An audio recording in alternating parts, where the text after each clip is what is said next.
Welcome to the Daily Horror Habit Podcast. I'm your host, Jay Krieger, bringing you daily reviews of currently streaming horror movies for your twisted pleasure. Be aware that these reviews may include mild spoilers. And as always, I hope you enjoy. Today's episode highlights M. Night Shyamalan's classic Signs, which is currently streaming on HBO Max. Signs follows a rural farm family whose life is uprooted when they discover bizarre crop circles in their cornfields and attempt to decipher what these strange signs mean. And to discuss this seminal early 2000s classic is returning friend of the show, Berto. What's going on, man? Hey, what's happening? I'm excited to talk about this movie with you. This is one that I haven't watched in probably 10 plus years. Yeah. But it's one of those movies that whenever I think about M. Night Shyamalan, for me at least, it's probably the first one that comes to mind because I think this is the first one of his movies that I ever saw in the theaters. Yeah. But how long has it been since you watched it? For me, it's been at least a couple of years. I don't remember when the last time was. Probably like maybe 2-3 years ago. Yeah, that was the last time I seen. I mean, other than one of his recent, like Glass, I saw recently, but like from this movie, I think this is the last time I saw it was like definitely 3-4 years ago. Yeah, this is one of those movies that I think is really indicative of his talent as a filmmaker. And it's easy to kind of rag on him for his faults, and people don't shy away from doing that, and they target the one or two films of his that didn't quite work out. But then my response to those people would always be like, hey, why don't you look at this handful of movies? Like, he had a run from, what was it, Sixth Sense to Unbreakable to Signs to The Village that I think they're all very unique takes on established genres. And this movie, I was surprised how well I think this movie holds up. But what did you think of Signs overall on a rewatch? Yeah, I forgot how good it was, or how good it is in general. Like, I don't know, I feel like there's just no slow time here. Like, it's literally off the bat, you learn there's alien, the kids find the crop circle, and then there's alien. It's kind of like this story starts building up very quickly, and it gets to the point. And I really liked it. I'm glad we're reviewing it, because it's one of those movies, like, I don't know, I'm into the whole alien conspiracy thing, so it's kind of cool to like see it. And like,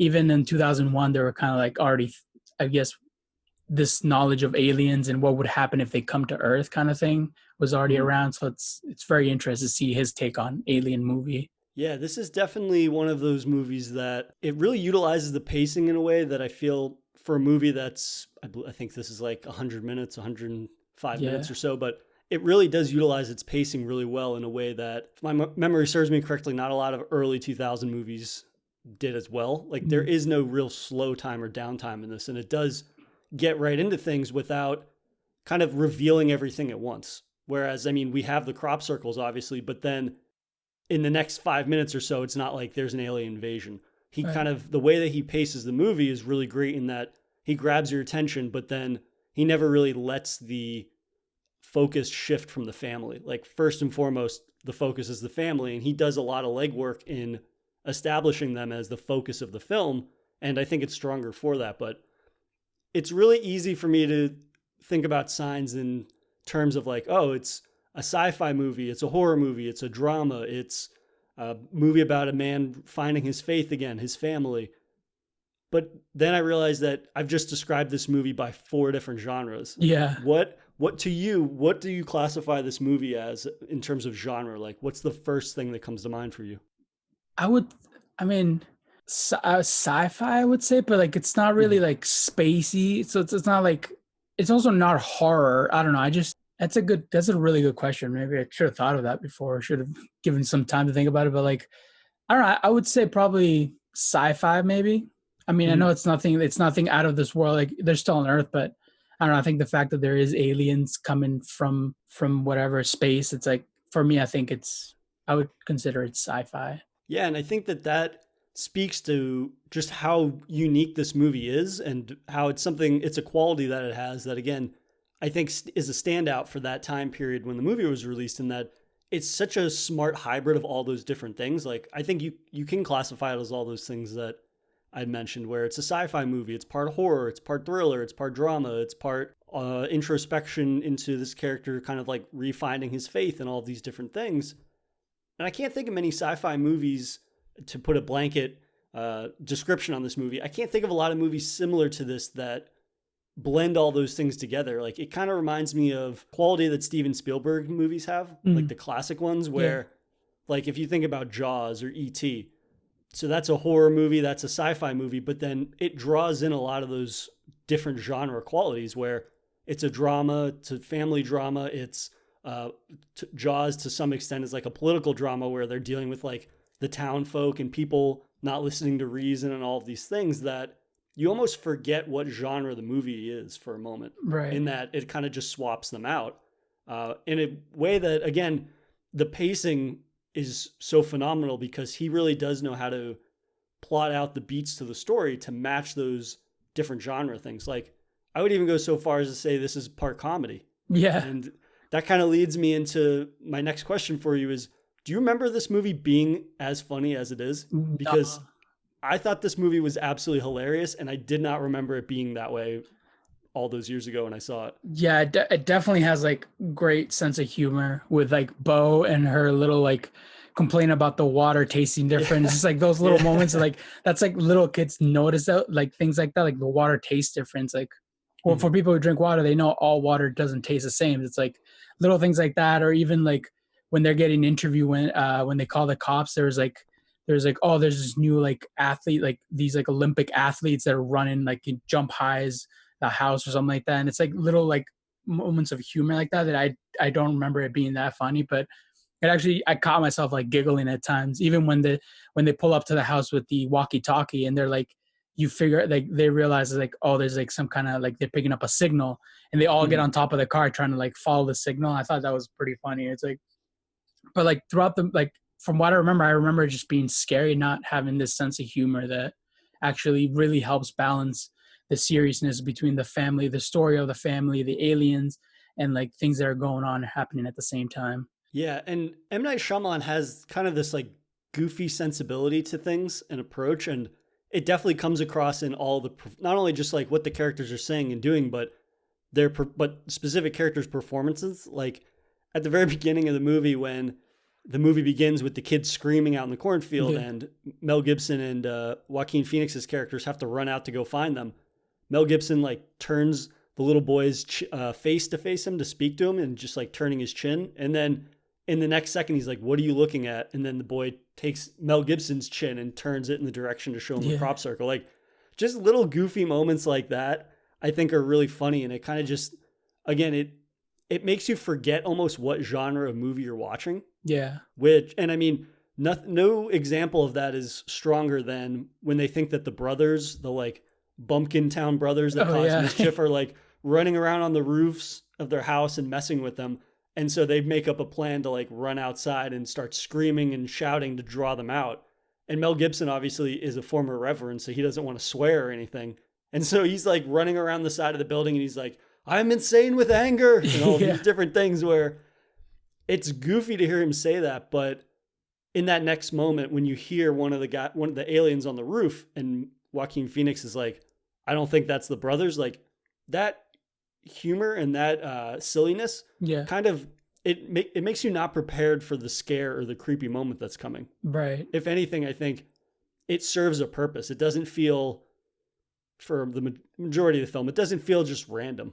Right. Or it doesn't feel like it's taking something away. I think it is in service of something larger. Yeah, like I mean, you're like you were saying, like you're expecting this funny moment, all of a sudden it's like something serious happens, and it's like even the music kind of cuts right through that comic moment, like that comedian moment that they had, and it's like it literally jumps to like, oh shit, it's not there's no human here, like that's something that's unnatural, and it really helps. I think it also helps with the pace of the movie too. It's like there's a lot of serious moments when they talk about the family, but then it goes right back into little things that Bo would say and how she would react to certain things. And it's like, it's really funny, but then it gets back to the scare of there's aliens and they're trying to figure out what are they and why are they here. And I think it really helps. I think having those three different genres, I guess, would be like the comedy and the seriousness and the horror to really balance out the whole movie. Yeah. And then, I mean, a great example of that is when they start talking about miracles and they're watching the news footage of all the UFOs, and Mel Gibson goes into this really long monologue that is all about miracles, and he's having this very like introspective moment because he's lost his faith essentially after his wife is killed in a freak accident. And he goes on and on and on. He's having this very deep conversation with Joaquin Phoenix. And then Joaquin Phoenix is like, as soon as it gets so intense, and then Joaquin Phoenix gives his own example. And it's like, yeah, this one time I was chewing gum and I was going to make out with this girl. And then I turned to spit the gum out and I turned back and she puked all over herself. That was a miracle.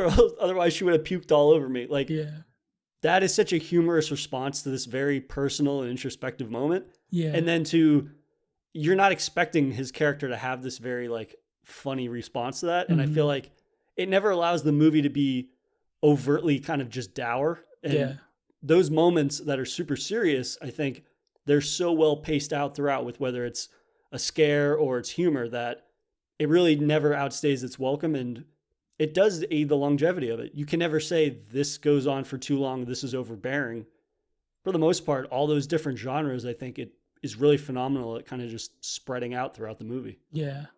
No, I think definitely, like, even following that scene, like when I think they all of them fall asleep in the couch, and then Mel Gibson's character Graham wakes up and he's by himself, and then he goes into the closet and they're all wearing tin heads and they're watching the TV in the closet. It's like, what, like, it's just little moments like that are like such a great little balance, because they just finished having the night before the serious conversation, and now it's like back to the comedy part of the movie, where it's like all the uncle and the two kids are just literally sitting in the closet with their tin helmets, watching TV, looking at aliens that are going on, in like alien situations that are going on in Mexico. And it's like, it's just like little funny moments like that it got me, like, I caught myself giggling a couple of times, you know.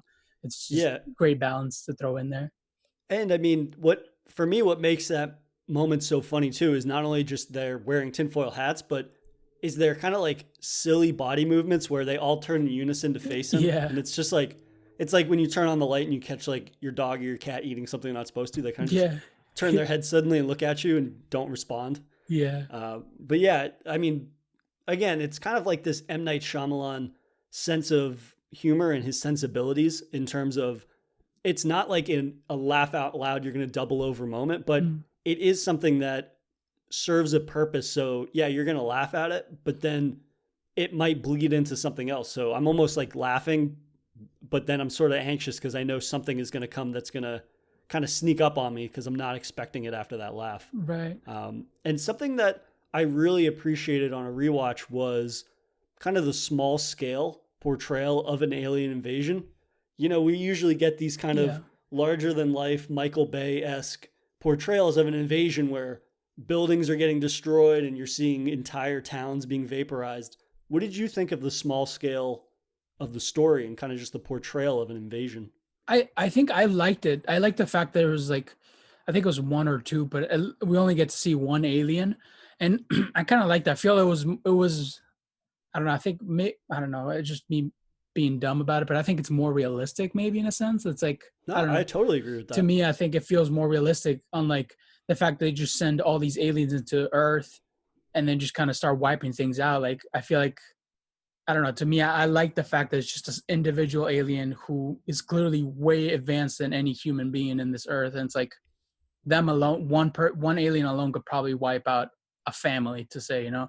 So I really like the fact that it was just an individual alien. Yeah, and I think that is what allows the movie, like I describe it as being heavily horror influenced, and I think that that's accurate because of how they portray it. Like, apparently there's less than 90 seconds of an alien on screen in this movie. Yeah. And a majority of the movie is one or two aliens, and you just hear them. You hear them running, you hear them clicking in the cornfield. And again, I'll bring it up now, that cornfield scene when Mel Gibson is wandering through and he's trying to find whatever's in there, and there's just one of them and he just sees a leg and then he hears it behind him.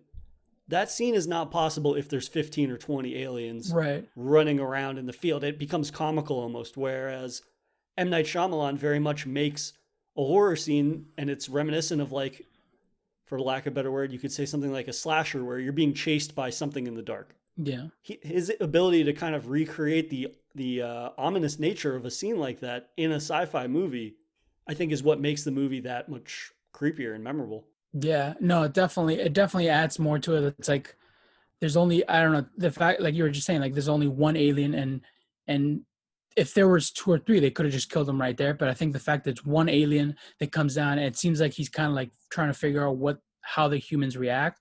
And it kind of goes back to the scene where Merle, who's played by Joaquin Phoenix, goes into the sergeant's office and he's talking to them and he's like saying like, "Oh, this is a tactical a move that they're doing or something." They're probing. Yeah, they're like sending scouts to see how we react, and then they'll come down with a whole group of them. And it kind of that scene, it kind of like hit me. I was like, oh, that would make sense why there would only be one. Like they're sending one to see how we would react as humans, and then they would send more if they need to. If not, they'll retrieve and train, I guess, and come back later. But yeah, I really like the fact that he decided to do just one alien instead of multiple. It adds more to the intensity, and it's like, I don't know, I feel like it's kind of creepier, and the fact that we don't get to see him as much, it makes it more intense when you do get to see it, and like just a little glimpse of it. It gives it more of a horror feeling to it. There isn't a lot of the alien in the movie, but I like the way that it looks. Mm-hmm. Like it is obviously CGI, and Yeah. it's easy to kind of be like, early 2000s CGI sucks. But I think for the most part, what you see and how you don't see a lot of it, and you see most of the alien through like reflections in the TV, or you just see like its hand come out from under a door, or when it comes out of the coal chute and grabs the little boy.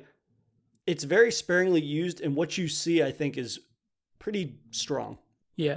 Or it's above average for CGI. They wanted to do an invisible alien, and you could like see its eyes glowing, and it was transparent, but you could still see like shapes moving kind of. Yeah. And it looks whack as fuck. Oh God. Thank God they didn't do that. Yeah. Yeah, I'm so happy that they went with what they did do. And one of the main reasons that speaks to the point that you made was that M. Night Shyamalan didn't like the invisible tint to the alien because it didn't look realistic. Right. And to your point, like this is and I think it's a strong point in that this is a realistic depiction of an unrealistic scenario. Right. You know what I mean? Like this is probably something that would happen, and you can actually assume that it would happen because for the most part, it preys on all the different things that make horror movies strong, in that it's a sense of atmosphere, the sense that you're being stalked, the sense that you're seeing a little glimpse of the danger, but then it retracts itself right before you look at it for too long or something like that. And I think for that reason, it makes the whole movie that much more believable. Yeah, I think it also helps the fact that it's an individual alien because it's harder to spot. Like if you have a group of them, it's much easier to find a group of aliens than just an individual alien where it can just hide in one spot. And also like we learned that the alien can camouflage, so it's kind of even harder. Like the fact that it could be in the room with you in there and you don't see it gives it more of a scarier horror feel to it. Like you got to watch out in every room you walk in kind of sense. And I just like the fact that they went individual because I feel like it would have just felt like any other alien movie had they been multiple of them. To speak again to like the pacing of the movie and how it ties into the small town vibe, I love that we go from the cornfield, which is the first kind of like reveal, but it's something that you can explain away almost, or the characters can explain away, in that they assume, oh, it's so-and-so brothers that cause mischief in this part of town or whatever. But then it starts again where we get another kind of mini reveal that there's a bigger problem happening that is about like all the town dogs are acting strange. Yeah. It's something that's very subtle that doesn't raise a ton of red flags, but it's suspicious. And it kind of speaks to this idea that this is a small town and the word of strange happenings is going to be like passed on by mouth. It's word of mouth basically. Yeah. And that kind of speaks to the idea that an invasion could sneak up on a small town. Whereas if we're in the city, you live much closer to people, you're in constant communication with them. And in the fact that everybody's more spread out, I think it just is a much more believable idea for an invasion. Right. That make a lot of sense. I feel like, yeah, the fact that it's such an open area because they're a small town, they have so much land. It would make sense to start one by one. So I guess that definitely adds to the horror of the part of the film. The fact that they are coming into a small town and then they'll eventually spread throughout the whole city if they were to attack. Yeah. I mean, we have that moment where the beginning of the talk about aliens and things like that, Mel Gibson's character Graham decides like, hey, we're turning off the TV, we're turning off the radio. And those are off for probably 15 minutes of the film. So they're not tied into the rest of the world. They don't know what's happening. The only reason they learn about the invasion is because he decides, hey, let's turn on the TV. Right. So had he not made that decision, who knows? The next time they go look outside, oh, there could be a spaceship out there could have snuck up on them. Yeah. And that's something that I think is actually more terrifying. This idea that you and I, for example, are very connected. We live not in a rural area. We're on technology and everything like that. If something were happening, I'm going to call you. You're going to text me, kind of thing. Right. Whereas not only just this time period where it's early 2000s, but your neighbor might live 20 miles down the road or something like that. So you might not get a call from him, or he might not even think to call you because you live near each other. Right. You're not necessarily like friends keeping up with one another. Right. So the idea that you could be so isolated from the world and you're like 100% reliant on TV and radio for information is just like, I don't know. It makes the whole thing that much more tense for me. Right. And that's another layer of horror. Definitely helps. It definitely helps to, especially the time and the fact that in 2001 we didn't have as good a technology as we had now. Even the internet's like, it adds another layer of horror to that sense of like they're in a farm in the middle of nowhere where it's like the next neighbor is probably 20 miles of either direction. You have to drive another 30, 45 minutes just to get into town. So it's like if something goes wrong, people are not going to find out for at least a couple of hours before it even spreads. So it's like, it's that horror that's like, shit, like if something happens to me, no one's going to find out until it happens to the next person and the next person. And so it's that definitely that other level of horror, the fact that they're small town, spread out, and they're so far from each other with very minimal communication. Yeah, M. Night Shyamalan said that the three biggest influences for this movie that he had all the other cast members watch were Alfred Hitchcock's The Birds. He had George Romero's Night of the Living Dead, and he had Invasion of the Body Snatchers. And those three movies, I don't know if are you super familiar with those movies or no? So The Birds is about like an invasion of birds that prey on a town basically, and there's just swarms of them and they attack people and kill people and they don't know why. So right there, that is kind of like this idea of a global catastrophe. And so that's the aliens in this.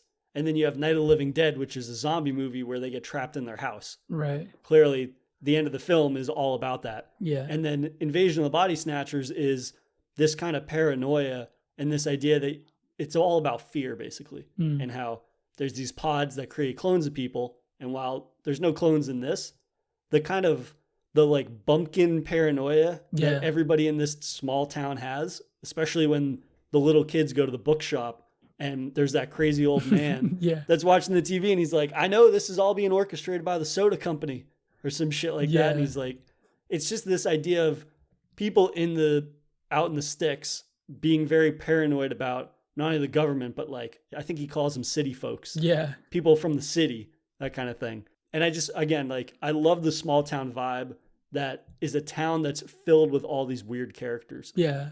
Everybody's a character. There's a reason why these people don't live in the city. It's just like, they are who they are and they're free to be that out in this rural area.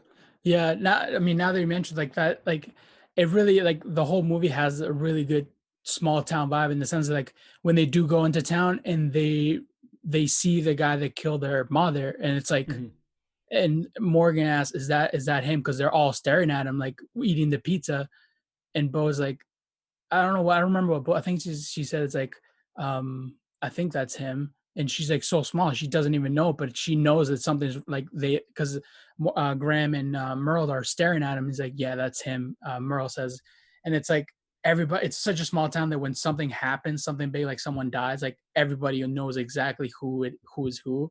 And like, I really like the fact that they really, M. Night really adds that feel of a small town that everybody knows whoever everybody is in the town. I think I would compare it almost to like a Stephen King-esque story where King spends a lot of time kind of developing the vibe and the closeness and the sense of community in these very small towns. But let's get into the cast since you mentioned it. I mean, the cast of this movie is stacked.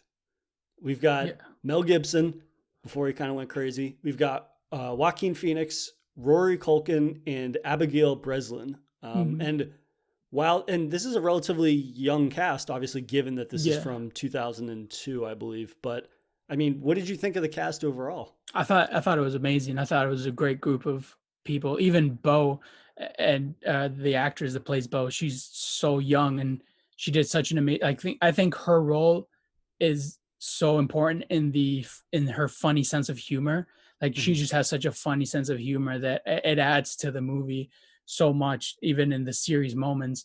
And Morgan has like this almost like scientific curiosity feel to him. Like he wants to know what are these humans, what are these aliens, and it's like he buys a book in the library, and then Merle has like this kind of uh like high school like I don't know. I guess he was like the best high school batter in the whole state or something. He has like this Home run hometown record. hero kind of thing to him. Yeah. And then obviously Graham, played by Mel Gibson, has like he was a priest in the town, so everybody knows him as a father. So Yeah. I just really like that's a great combination of cast and characters that really helps this movie again like pace it and like really set the tone for it for what their bonding time, I guess. That's one of my favorite running gags in the whole movie is that Mm. even though he hasn't been a priest for, or yeah, a pastor or a priest for 6 months after his wife died because he loses his faith, everybody still calls him father. And he Yeah, spends the whole movie correcting people, please stop calling me father, right. over and over. And like everybody is just so steadfast in refusing to stop calling him that. But yeah, I mean, I'll start with Mel Gibson. I did not remember his performance being as strong as it was, Hmm. in that his character has, just like the movie itself, there's many levels to it. On one level, he's this man that's grappling with a loss of faith and how he feels like all hope is lost. And especially, it doesn't help when you're having a moment of crisis in your faith and then an alien invasion starts. And it's Right. like the time when you need faith and hope the most, he's at a loss for it. And so that puts him at odds with other people. And he's obviously hasn't really grappled with the death of his wife still. But I mean, other than that, just hit the monologues that he gives, like when he's talking to Mira on the couch when the kids fall asleep, that's a surprisingly powerful conversation Hmm. that, again, it ends with the moments of humor that I thought was good, Yeah. but just his delivery alone I thought was good. And Right. then his ability to kind of like have these cheesy moments Hmm. where, especially like when he's talking to the pantry and the Yeah. alien hand comes out from under it and he's like pretending to be a cop that's going to Yeah. arrest somebody, you're like, what the hell is this about? But he kind of just effortlessly transitions between serious moments to more like comedic moments. Yeah. And he plays everything so straight that it's like, even those comedic moments, I feel like they're funnier because he's approaching them so straight laced. Hmm. Yeah. Yeah. I think Mel Gibson does such a great job at really selling the fact that Graham is losing his faith. Like he's slowly like his wife died. That's like kind of a hit on his faith. And then the fact that there's aliens now taking over like coming down to Earth, it's like that's a huge hit for him being a priest. And it's like really like he really gets tested throughout this whole movie of like keeping faith and staying in the path, I guess. Mhm. Which I think Mel Gibson does an amazing job at. I think I would say I don't know. I don't remember watching Lethal Weapon, but I would say this is one of his better performance, at least for me, that I've seen from him. Yeah, I mean, that's funny. That's one of my as well, one of my only few references for Mel Gibson. I haven't seen a lot of his like bigger movies, Yeah, but yeah, like Lethal Weapon, that's an example of him being, from I would say 85% of the movie is the comedic side yeah, to his performance in this, whereas this is a good balance of comedic and dramatic. hmm, I don't know. Sometimes, like when you get roles that try to be more than one thing, or they yeah, try to be a hybrid of different genres, it can be a little disingenuous, especially when there's like humor being involved. But hmm, his humor is so specific to his character's construct, and there's no better example of that than when Meryl tells him he should swear when they're trying to lure the yeah, supposed brothers out, and he's like, the first two things he shouts aren't even swears, and yeah, then he finally says a swear at the end, and the way he says it, it's almost like a kid swearing, like he's never said it before, right, and he yeah, just sells it so well that the humor feels very authentic to who our idea of him as a former priest is. right, I really liked Joaquin Phoenix's character too. hmm, I forgot how juvenile he is in a lot of ways, yeah, in terms of like he's kind of the stereotypical the kid from the country that wants to escape. Like he goes to the recruiter's office, and he's like reading through the brochures and stuff on the wall, um, just because he has this idea that he wants to escape from city life and right, how he can't escape his past and whatnot. Like the guy in the recruiter's office brings up the fact that, yeah, he hit the most home runs, he hit them the farthest, but he swung at everything. right, and it's kind of like he's ashamed of that. And then in a larger sense, he's kind of ashamed of like the trajectory his life's taken, in that he just lives at home and doesn't do anything really. Right. Yeah, I think his character overall, I thought it was a great character. It's a good addition to that group of cast. Because he kind of like has this, like Mel Gibson plays the adult, like they say that Graham and Merle are brothers because the kids call him Uncle Merle. So it's like he kind of plays this role of the teenager almost, because he's like Mhm. between the kids and Graham. So it's like he's almost like a teenager, but at the same time he's an adult. So he hasn't really fully developed or matured, at least it seems like.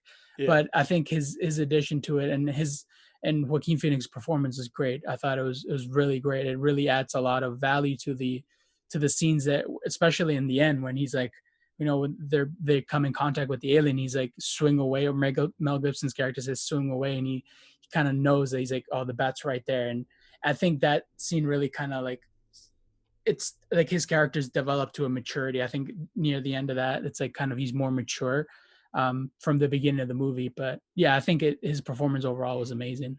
Yeah, and I think that it really is this idea that his character complements Mel Gibson's character so well Mhm. because, I mean, for lack of better phrasing, like Mel Gibson's character starts at the peak of his faith, and then Mhm. obviously he's on the down, he's spiraling essentially, in that Yeah. he is at a lack of faith, and that's affecting his life and his ability to handle situations. Whereas his younger brother has never grown into being an adult. Right. And the film serves as him basically growing up, which Mhm. leads to him being the savior of everybody and killing the alien. Yeah. And I think that that balance of the kind of like opposites and the yin and yang of those two characters really complements it well, because without the younger brother, I don't know that the dynamic of the family works nearly as well. But Yeah. he, Joaquin Phoenix wasn't even supposed to be in the movie originally. Really? Mark Ruffalo was originally supposed to play that role, Oh.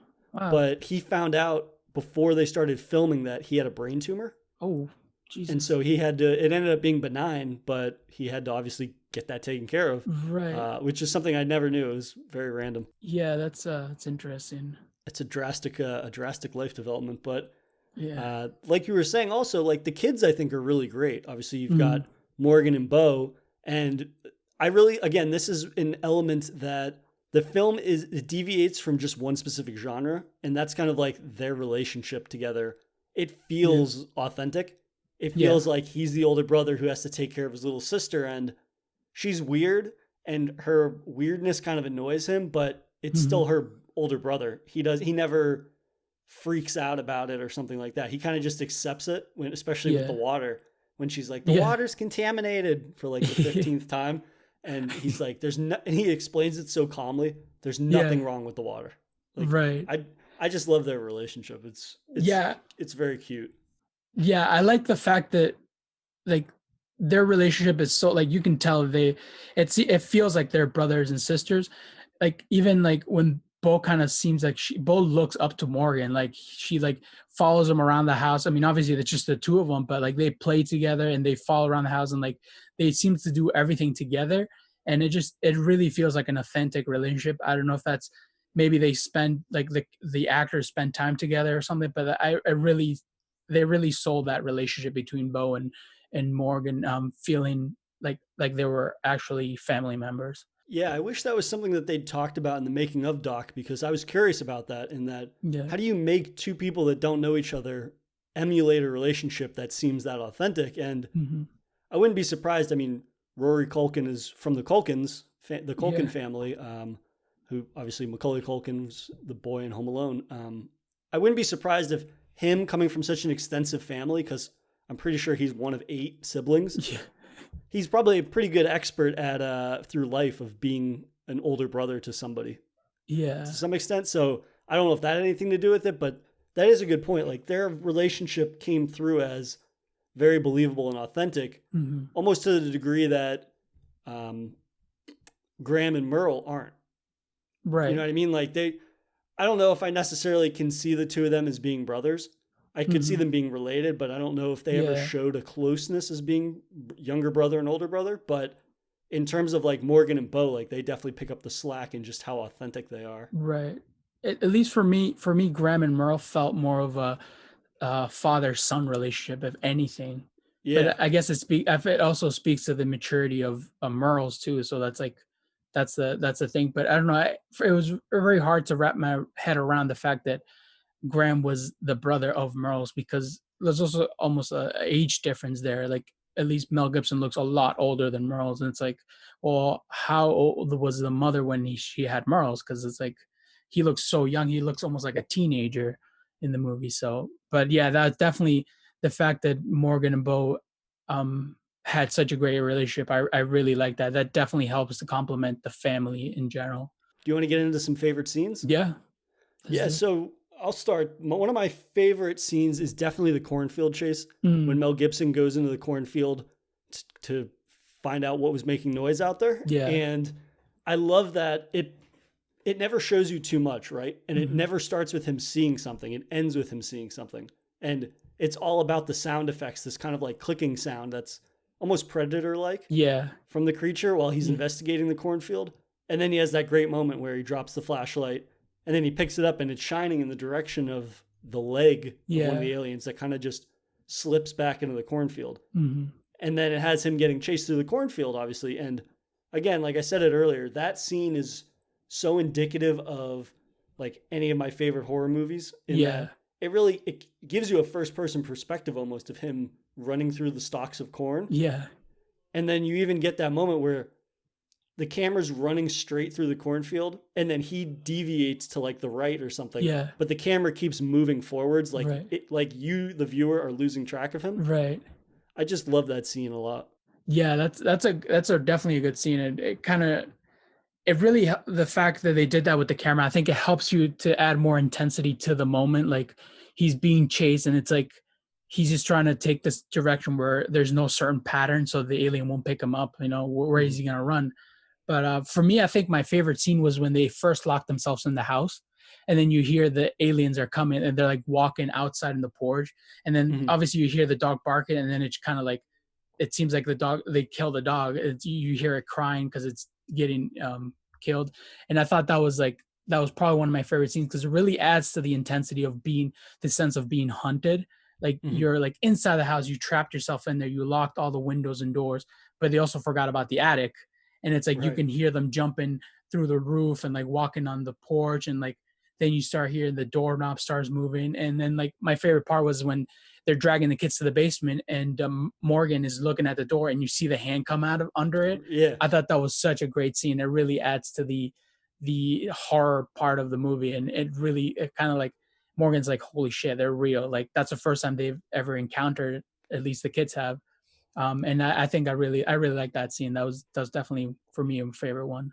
yeah, and I mean that scene is so reminiscent of one of his main influences in the movie was Night of the Living Dead, where the first half of the movie is the protagonist Ben spends the movie boarding up all the windows and walls to stop the zombies from getting in, and that kind of like home invasion aspect of the movie is really unique, I think, for a sci-fi movie where usually the aliens come down and then you're either running through the fields trying to get away from them or you're shooting at them or something. But it is this idea of a relatable situation where if there was some kind of danger outside, you would board up the windows, you'd board up the doors and try to barricade yourself away from that danger. And like to your example with the hand under the door, it's just a hand coming out from under the door.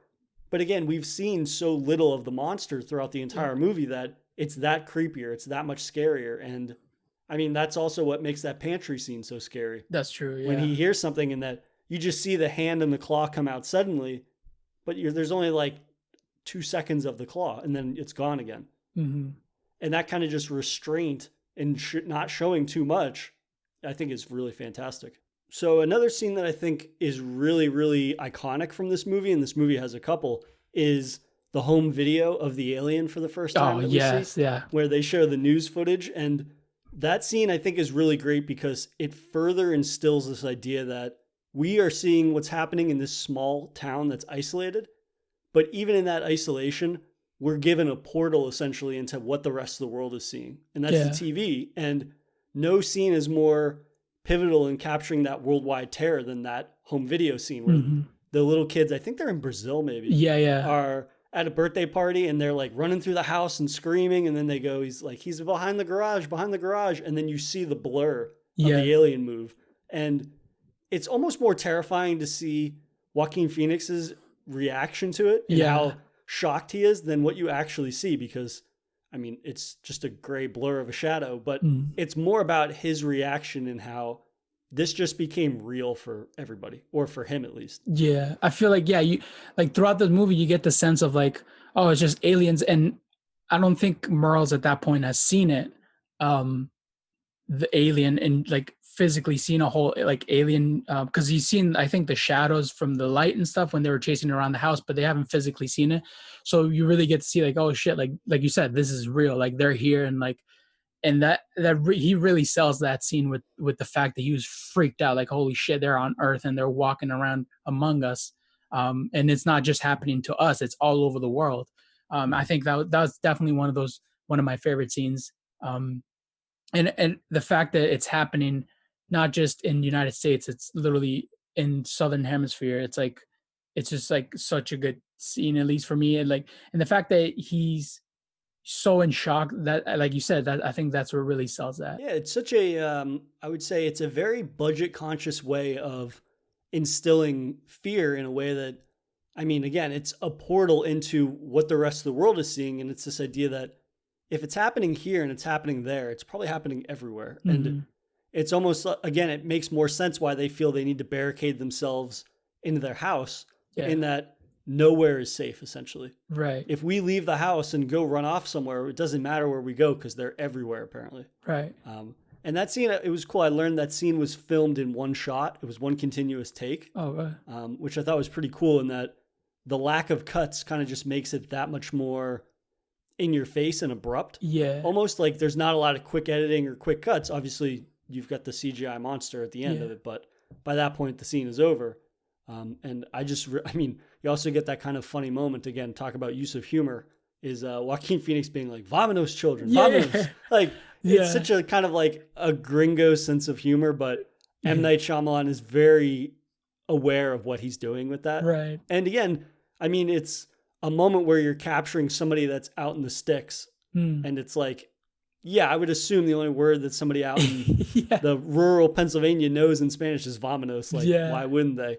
But Yeah. just like little moments like that, I think it adds a lot of self-aware personality to both the characters and kind of just the sensibilities of the humor. Mhm. Yeah, it's definitely a great balance to have. Even like just back to what we were talking about earlier, it's like yeah, again that balance of humor and darkness that I think it goes so well in this movie. Yeah, and just one last scene that I think really is indicative of M. Night Shyamalan's style, and what it's an example of different techniques that you can use to replicate tension and terror without necessarily showing the monster.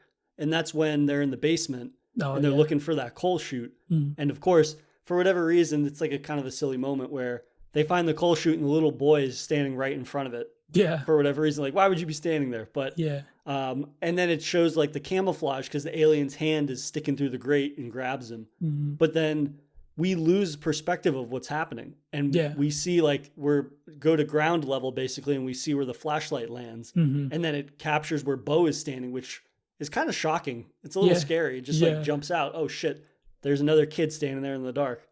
But it doesn't focus on the visual of the violence that's happening or the scuffle, Yeah. but it is focusing on the sound of it. Yeah. And I think again, it's probably like it's another example of what you hear and what your mind interprets as associated with that sound is ultimately going to be scarier than whatever you see. Yeah. I think yeah, that's a great scene because also for me it's like you forget about Bo. You forget the fact that Bo Right. is in the room. Like you're focusing on Graham trying to lock them in there and make sure they don't open the door. But at the same time, you realize how Joaquin Phoenix is in there. But then Bo she kind of just fades into the dark. She's just part of the room at that point. And then you see them just basically trying to find they're like running down the walls and like, oh, I can feel a breeze. It's like we're close to it. And then it's like they both point the light at the hole, and it's like literally the kid just standing there, and then the hand just moves out of nowhere. And yeah, that's also a great scene to it's a great scene in the movie because it's like yeah, like you said, they drop it's all based on your head. It's like what your visual of the situation that's going on, because you're listening to everything that's going on, and then all of a sudden Bo picks up and we get to see what's actually happening, and it's like Merle's is literally putting bags of potatoes against the hole and trying to block, and then he puts the can on top, just just for like measurement, just like make sure that he doesn't get in. And then it's like they focus on Graham and Morgan. They're both sitting down because Graham's having Morgan's having a panic attack or asthma attack, and it's like such a great scene because it's basically at the end of the day it's all in your head because all you do is listening to what's going on. And I think that's what really adds the horror to it. The fact that you're basically making the scene in your head based on the sounds that they're giving you. It speaks to M. Night Shyamalan's talents because that's something that a lot of people can do, but at the same time, they can't execute it with the same level of nuance that he does. Yeah. And again, that's a perfect example of having a tense, scary moment and then having that brief moment of humor to kind of bring you back to base level almost. Yeah. And I mean, I said that was the last one, but there's one final shot that I really, really love in that when they're facing off the alien and we have that swing away scene where Merle takes the bat and starts beating the fuck out of the alien. And he smashes, I love that scene where he smashes all the glasses of water and sprays it. But more importantly, instead of having, I don't know, a 10-minute scene with the CGI alien on screen, which if we had to look at it for more than the amount of time we do, we would probably be like, okay, I'm starting to see kind of like the cracks in it and whatnot. Yeah. But I love the reflection in the TV. That's probably my favorite shot of the movie in that it zooms in on the alien. And again, you can see the face of it and you can hear it, but it's a reflection off of a dark TV screen. So it's dark and you can barely see any of the detail in its face. But it kind of plays into this idea based on the outline of it and what you hear it doing. You're creating something that ultimately is scarier than what we see on screen in the next scene. Right. Yeah. And I think that those scenes really help the movie, especially with the CGI, the fact that they don't zoom in on his face, like you're basically watching it through a reflection. It's okay to have not the perfect CGI because you're watching it through a reflection of something, but it really helps that the fact that the CGI during the time wasn't great, but the minimal like CGI that they used was just a good quality. Like it was just very well done. As I'm sure as best as they could do it, but like you said, that the reflection scene, I also like that scene a lot. And just like the connection, like you really see that Graham kind of has a flashback to his mother or his wife when she's dying, and it's basically their last conversation before she died, and it's kind of like everything's coming together for him in his head, and that's when he talks to Merle about swinging away. But you want to hear some research that I found out about the movie, and then we'll get out of here. So one of the things that I was shocked to learn was that this movie was shot on location. So they found a 40-acre location in Pennsylvania, and then they grew 40 acres of corn, and they built that house and the barn from scratch. Like, I couldn't believe that. Yeah. I assumed that it was all shot on a stage. Also, how long would it take to grow that corn? Right, exactly. Jeez. I think it took, I forget what they said. It might have been 3 or 4 months. Wow. But I mean, yeah, I guess they had a lot of pre-production stuff to do. Right, yeah.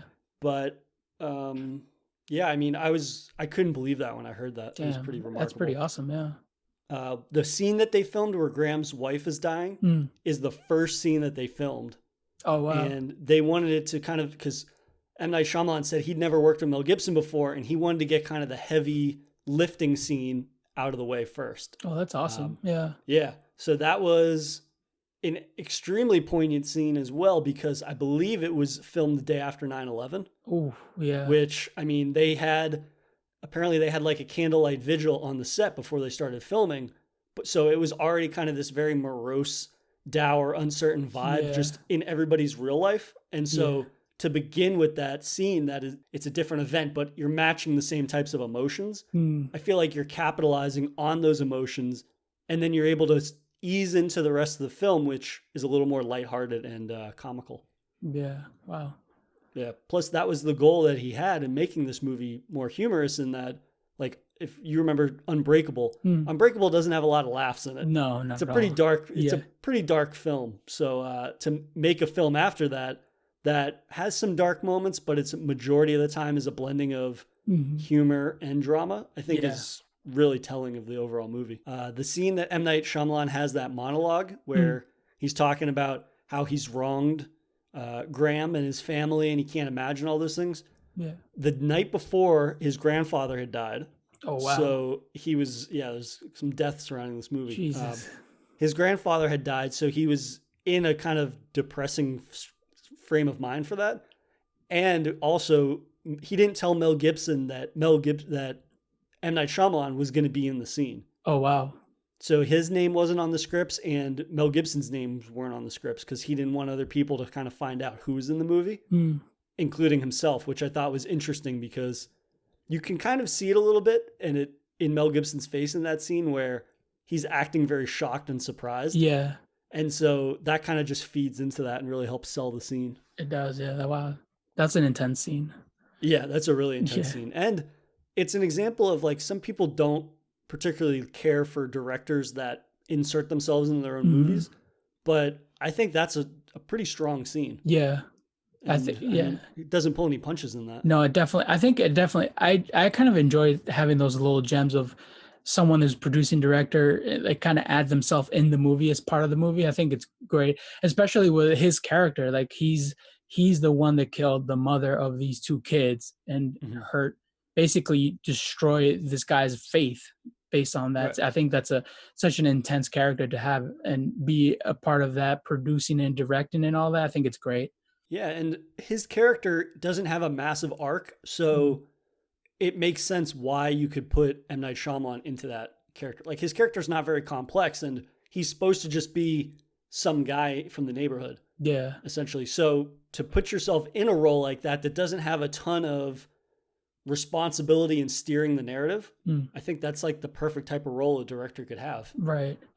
But the last kind of like major thing that I learned in the marketing for the movie, which I was surprised to learn, was that M. Night Shyamalan, they did one teaser trailer that said from the maker of The Sixth Sense, but M. Night Shyamalan told them moving on to not include that because that kind of like set the expectation that this movie would be like The Sixth Sense, which it's not at all. Yeah, it's far from it, if anything. Yeah, it's far from it. And he also did not want Mel Gibson's face to be on the posters because likewise, this movie was unlike anything else Mel Gibson had ever done. So you would kind of set the expectation that it's Mel Gibson, it's going to be an action movie when obviously, again, this is anything but an action movie.